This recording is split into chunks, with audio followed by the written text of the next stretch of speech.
Bonjour à tous, moi c'est Martin, j'ai 22 ans, je viens du quartier de Villejean et je suis à mon compte un peu plus de 6 mois dans le e-commerce.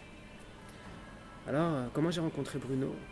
C'est simple en fait, c'est Bruno qui est venu spontanément me chercher car il souhaitait créer du dynamisme dans les quartiers car on sait dans les quartiers les gens ne viennent pas spontanément dans les partis politiques. Et finalement c'est parti en fait de papa de Villejean qui souhaitait en fait retrouver un discours et retrouver un échange avec les jeunes, quand il voyait les jeunes qui étaient abandonnés sur Villejean, soit dans des trafics ou qui ne croyaient plus en rien finalement. Et ils m'ont dit, écoute, ce serait bien que tu puisses être leur parole, quoi. Discuter avec eux. Et nous, on essaye de parler avec eux, mais on n'y arrive pas, quoi. Et donc du coup, j'ai demandé tout simplement à rencontrer Bruno. Et moi, je vous avoue, j'ai jamais voté.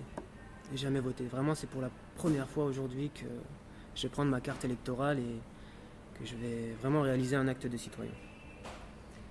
Alors quand j'ai rencontré Bruno, c'est au-delà de la politique, je voulais réellement m'intéresser à l'homme parce que droite, gauche, aujourd'hui on ne sait même plus ce que ça veut dire.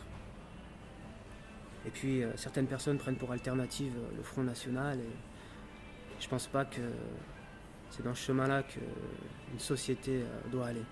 Les extrêmes sont jamais bons. Donc au-delà de l'homme politique, au-delà de l'homme public, je voulais m'intéresser à l'homme, voir ses convictions, ses principes. Et j'étais resté sur une bonne impression, mais il m'en fallait beaucoup plus encore. Et finalement, je me suis rendu aux Libertés, une invitation de Bruno qui m'a été faite, et c'était lors des vœux de Monsieur Delaveau, Daniel Delaveau, le maire actuel, qui faisait ses vœux pour l'ensemble de la population rennaise. Alors j'arrive dans l'auditoire et je vois des milliers de personnes. Et comme n'importe quel humain, je cherche en fait mon semblable.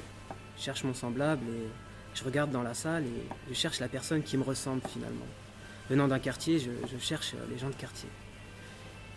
Et je me demandais où ils étaient. Alors je regarde au fond, je regarde derrière, et ils n'étaient même pas derrière au final, ça voudrait dire qu'ils participeraient, mais c'était soit hôtesse d'accueil ou vigile.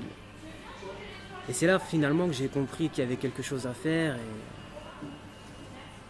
que la salle ne représentait pas finalement Rennes et sa diversité. Et ce que j'ai pu aimer chez Bruno, c'est sa diversité finalement dans sa liste. Et c'est ça aussi qui m'a percuté aussi dans son message. C'est là vraiment que j'ai compris qu'il fallait m'engager, j'ai compris où j'étais. Et ici, les gens de Villejean, les gens des quartiers, que ce soit du Blône, de Morpas ou autre, je pense l'humain fonctionne avec le cœur. Et ici, il faut nous parler avec du cœur. Donc il faut savoir qu'ici, les problèmes sont nombreux. Moi, pour ce qui est de mon parcours scolaire, j'ai eu un bac scientifique. Et j'ai fini en première année de médecine.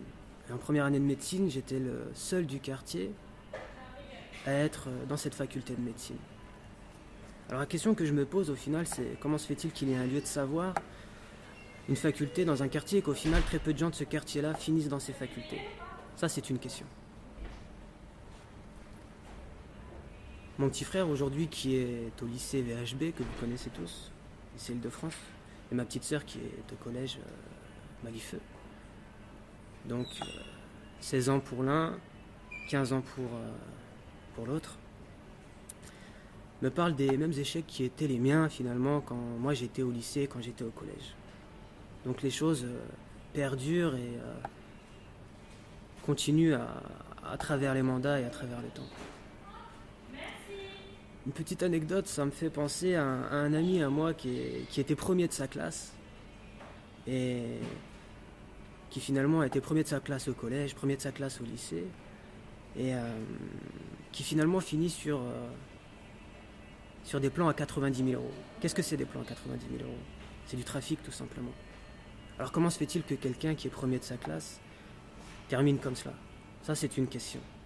Simplement il a été victime de l'endroit là où il vivait et de l'abandon de là où il vivait. Pour tous les quartiers de Rennes, il y a des zones abandonnées. Je pense au Blône, je pense à Morpas, à Gros Chêne. Et vraiment des scènes de pauvreté. Il ne suffit pas d'être seulement, de se positionner du centre et pour dire que toutes les choses vont bien. Il faut aussi à un moment donné aller dans ces zones où les gens se sentent abandonnés, où réellement les difficultés sont lourdes. Comment se fait-il qu'au 15 du mois, une famille se retrouve avec rien du tout? Comment se fait-il que des gens qui ont bossé pendant des années se retrouvent au chômage? Je pense par exemple à PSA. J'ai été à PSA, j'ai été intérimaire pendant plus de 6 mois et j'ai connu ce que c'était l'usine, sa difficulté. Et j'étais dans la période où ils embauchaient et je rencontre des gens qui étaient avec moi lorsque j'y étais, me parlent de chômage, de période de chôme. Donc ça, c'est une question. La fragilité de l'emploi sur le bassin de Breton et sur le bassin rennais, ça c'est vraiment quelque chose que l'on doit, on doit axer notre politique là-dessus. À mon sens, la politique d'une municipalité, elle se vérifie là où les questions sont les plus lourdes.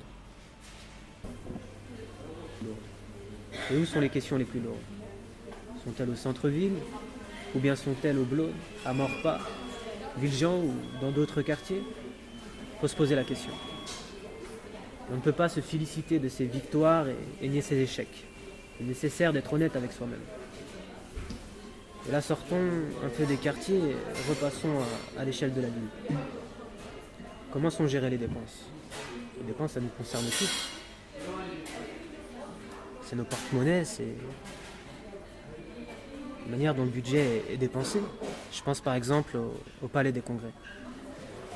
Le budget prévisionnel était de 40 millions d'euros et finalement il est passé à 106 millions d'euros. C'est un problème. On peut se demander pourquoi. Et on peut demander à avoir notre avis dans l'utilisation de cet argent et la finalité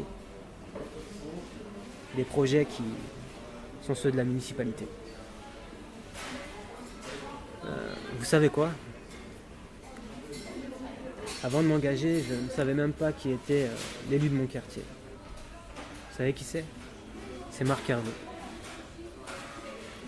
Comment se fait-il que quelqu'un qui se doit d'être proche et d'être le relais d'une municipalité et de la population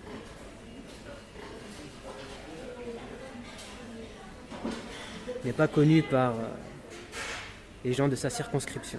C'est un problème. Donc 37 ans, aujourd'hui j'en ai 22, je n'ai jamais connu autre chose que cela. Je pense qu'il est temps pour l'alternance. Cette municipalité, je la comparerais à une royauté, un roi, un prince et des héritiers. Pensez à une ville représentative. Cette ville, nous l'aimons tous, nous y avons vécu, nous y avons connu nos amours, tout. Donc, pensez à cela et prenez la bonne décision pour ce qui est de l'avenir de Rennes.